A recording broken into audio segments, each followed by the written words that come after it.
TNA Throwback 83, and we are on our way to Destination X. So let's see what happened on last week's show, which was on June 23rd, and let's quickly move on to 10 days out from the pay-per-view. So basically, last week we got the first installment in the Angle and Anderson feud by Anderson interrupting Angle's complaints about the rematch. We got BFG Series matches. We've got confirmation that Pope and Morgan are gonna have their rematch against Crimson and Joe, and Beer Money are gonna be put on the hold, at least until the pay-per-view. Morrison defeated Crimson in the BFG Series. Hardy defeated Kazarian. Then we got a promo by Steiner on Beer Money. Then Steiner and the Freak got over the Guns. Eric Young beat Gunner.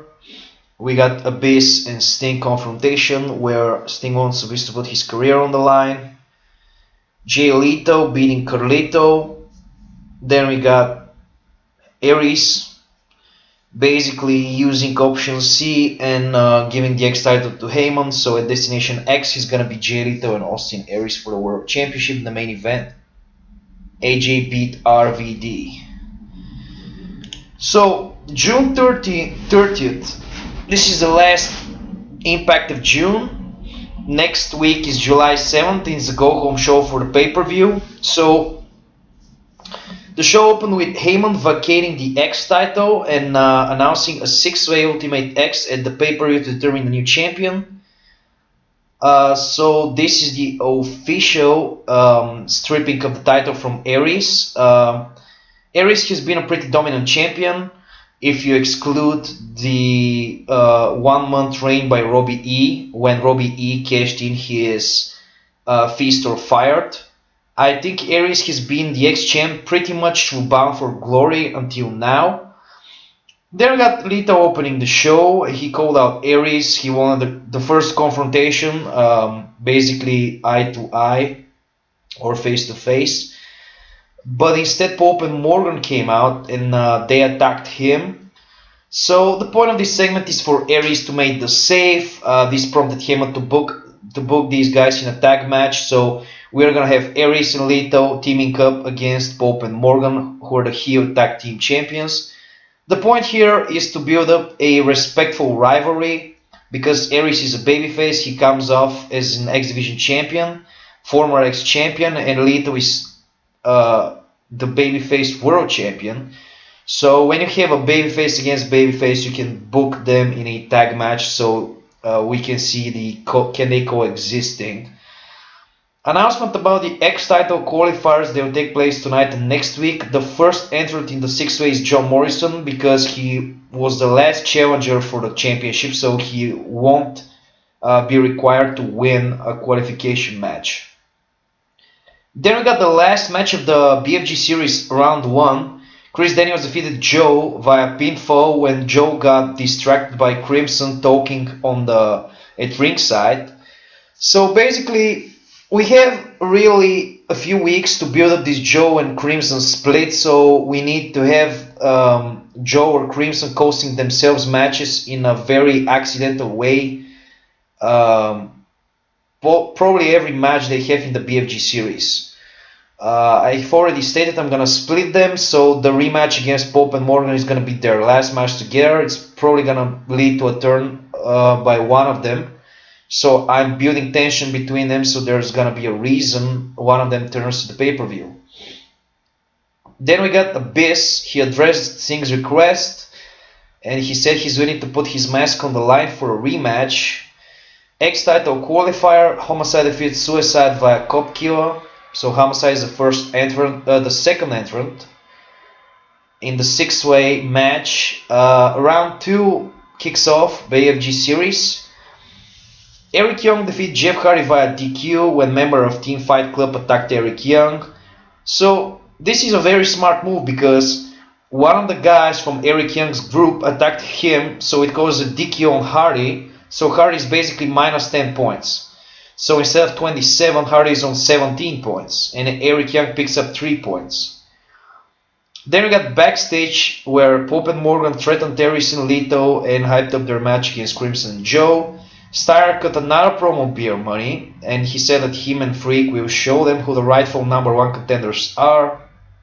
Then we got Steiner and the Freak going over the new team of Robbie E and Cage, New Jersey's Dream Team. Beer Money did commentary. Is this the right decision? The whole point of Robbie E and Cage is not to make them the champs or anything like this. They're just a regular team on the division, so it doesn't matter that Cage debuted a few weeks ago. Obviously, the idea here is for Steiner and the Freak to have a #1 contenders match against Beer Money, and one of these teams to face Pope and Morgan in the next pay-per-view. Then we got another match from the BFG Series. Crimson defeated Gunner via help from Joe. Crimson was unamused by Joe's actions, so yeah, this is turning pretty crazy here because Joe actually helped Crimson while Crimson cost Joe the match. So we don't really know who will turn. Then we got Sting coming out to accept the business challenge for the career versus Mask, but got interrupted by Ric Flair. Flair hasn't really appeared on Impact in a few weeks. He's the assistant GM to Paul Heyman. So Nature Boy told Sting that Abyss got in his head and he has to let it go, or he's done, he's retired. So Flair's idea is that he sees that Sting is just obsessed with this idea of Abyss, and he wants to stop this before Sting is forced to retire, because basically if Sting loses at the pay-per-view, he will be forced to retire. So Flair tries to be the mind of reason.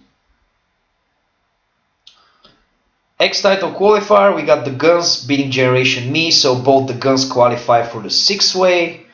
Anderson came out, he challenged Angle to a one-on-one match at Destination X since they're both not booked. Angle accepted, so Angle said that after he kicks his ass, he's back to get the world title the next pay-per-view. So here's how we set up Angle versus Anderson. Another round 2 match from the BFG Series. Morrison defeated AJ via using the ropes for leverage, so this is a second consecutive win from Morrison over AJ. Tara and Mickey defeated Gail, Kim and Angelina in a tag match. Then we got Aries and Lito backstage. They were in a can they coexist scenario. And in a main event, Lito and Aries defeated the champs Pope and Morgan. Aries pinned the Pope. After that, they got their hands raised, so Aries did the I want your belt pose, where you get the title on the waist or whatever.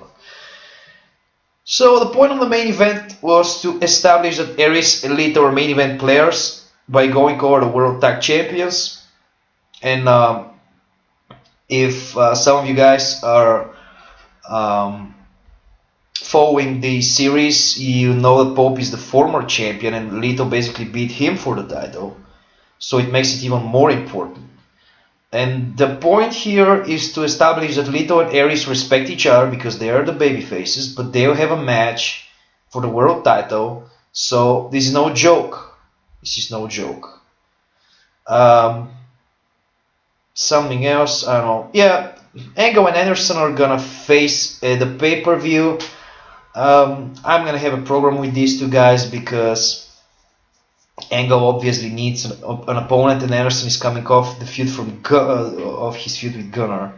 So, and if you already saw, most of the guys in the BFG series are not main event guys because I didn't include the champions. I didn't include a lot of the main event guys because I got storylines planned for these guys. So BFG series is something separate from this. So we need to probably Jeff Hardy and AJ are the only main event guys who are in the BFG series. All the other guys kind of like mid-card guys. Maybe Joe, but it's gonna be interesting because we need to have a storyline with the world title leading to Bound for Glory, and we need to have the BFG series winner determined and how this will happen. So next week we got the Go Home show, and then we got Destination X. In my opinion, it's a pretty good card. So we got 3 main matches: Lito versus Aries, Angle versus Anderson. We got the business thing for the career versus mask. We got 6-way Ultimate X for the X Division Championship. On paper, it's a great card. So this was the show. We're gonna see each other in the next episode, where is the Go Home show. So bye for now.